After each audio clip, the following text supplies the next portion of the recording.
Kalau lo mau latihan lo lebih optimal dan otot lo berkembang, tonton video ini sampai selesai. Gue bakal jelasin gimana caranya. Perkembangan massa otot itu terjadi melalui 3 mekanisme utama, yaitu mechanical tension, muscle damage, dan juga metabolic stress. Ketiga faktor ini bekerja sama dalam proses hipertrofi otot, yaitu pertumbuhan dan peningkatan ukuran otot sebagai respon terhadap latihan. Untuk memahami bagaimana ketiganya bekerja, kita bisa membayangkan otot ini adalah sebuah jembatan gantung yang terus diperbaiki dan diperkuat agar bisa menahan beban yang semakin besar. Kalau jembatan ini terus digunakan, terus menahan beban berat, dan semakin meningkat seiringnya dengan waktu, maka beban konstruksinya juga harus diperkuat agar nggak mudah runtuh. Sama juga dengan otot, semakin sering digunakan untuk mengangkat beban berat, semakin besar dan kuat pula otot tersebut agar bisa mengangkat beban yang lebih sulit. Yang pertama, mechanical tension. Mechanical tension adalah faktor utama dalam perkembangan otot. Ini terjadi ketika otot kita dipaksa untuk terus menahan beban dalam waktu tertentu.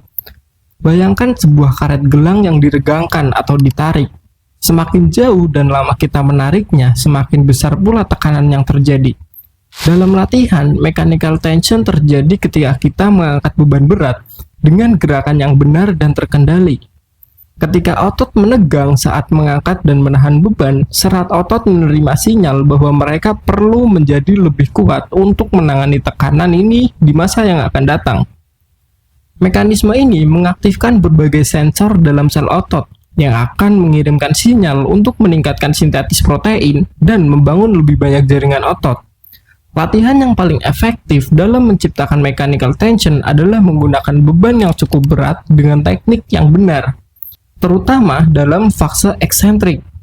Misalnya, ketika melakukan squat, bagian di mana kita menurunkan tubuh dengan perlahan menciptakan ketegangan yang sangat tinggi pada serat otot. Jika dilakukan dengan konsisten dengan progressive overload, otot akan terus beradaptasi dengan menambah ukuran dan kekuatan.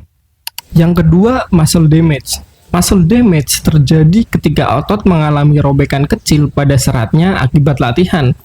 Nah, ini seperti jika kita merobek selembar kertas lalu menambalnya kembali dengan lem yang lebih kuat, sehingga kertas tersebut menjadi lebih kokoh. Ketika kita melakukan latihan beban atau kalistenik dengan cukup intens, terutama saat melakukan gerakan eksentrik atau fase negatif atau menurunkan beban atau menurunkan posisi, serat otot mengalami mikro kerusakan atau micro tears. Setelah latihan, tubuh akan memperbaiki serat yang rusak ini dengan menambahkan lebih banyak protein ke dalamnya, membuatnya lebih besar dan lebih kuat.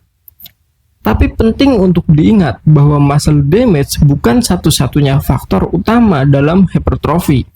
Terlalu banyak kerusakan otot tanpa pemulihan yang cukup justru bisa menghambat pertumbuhan.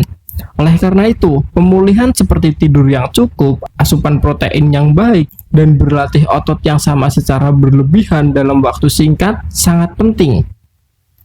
Jika muscle damage adalah faktor utama dalam pertumbuhan massa otot, maka setiap kali kita merasa nyeri setelah latihan, otot kita akan otomatis tumbuh. Padahal kenyataannya nggak kayak gitu.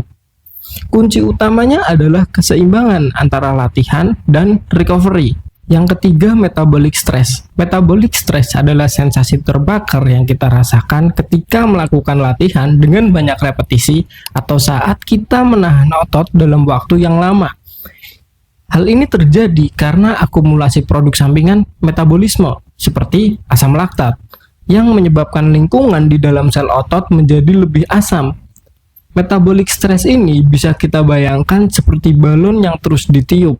Semakin banyak udara yang masuk, maka semakin besar pula tekanannya. Nah, di dalam otot, tekanan ini menyebabkan pembengkakan sel otot atau cell swelling yang memicu pertumbuhan otot melalui peningkatan sintetis protein dan pelepasan hormon anabolik seperti insulin-like growth factor dan testosteron. Latihan yang memanfaatkan metabolic stress seringkali melibatkan repetisi yang tinggi, waktu istirahat yang singkat, dan teknik seperti drop set atau superset. Misalnya, saat kita melakukan push up hingga gagal atau failure sampai benar-benar gak bisa ngangkat tubuh lagi, otot akan dipaksa untuk bekerja dalam kondisi kelelahan yang tinggi. Nah, ini menghasilkan banyak asam laktat dan memicu proses pertumbuhan. Namun, ketiga mekanisme ini nggak akan efektif kalau kita nggak menerapkan yang namanya progressive overload.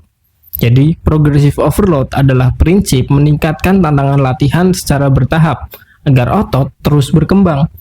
Bayangin jika kita belajar matematika, tapi setiap hari kita hanya mengerjakan soal yang sama dan nggak pernah nyoba soal yang lebih sulit. Otak kita nggak akan berkembang. Hal yang sama juga berlaku di otot. Kalau kita terus-menerus mengangkat beban dengan berat yang sama, repetisi yang sama, intensitas dan volume yang sama, maka tubuh akan beradaptasi dan pertumbuhan otot akan terhenti. Jika kita tidak menerapkan progressive overload, maka tubuh akan berhenti berkembang karena merasa tantangan yang diberikan sudah cukup mudah untuk ditangani. Itulah kenapa orang-orang yang pergi ke gym bertahun-tahun, orang-orang yang latihan kalistenik bertahun-tahun, tapi nggak pernah mengalami peningkatan intensitas latihan, mereka seringkali mengalami perubahan yang sangat tidak signifikan atau gitu-gitu aja. Kesimpulannya, pertumbuhan massa otot itu terjadi melalui kombinasi antara mechanical tension, muscle damage, dan metabolic stress. Mechanical tension terjadi ketika otot mengalami beban berat. Muscle damage terjadi ketika serat otot mengalami kerusakan mikro yang kemudian diperbaiki. Dan metabolic stress terjadi ketika otot mengalami tekanan dari akumulasi produk metabolik. Namun, ketika mekanisme ini tidak akan maksimal tanpa adanya progressive overload.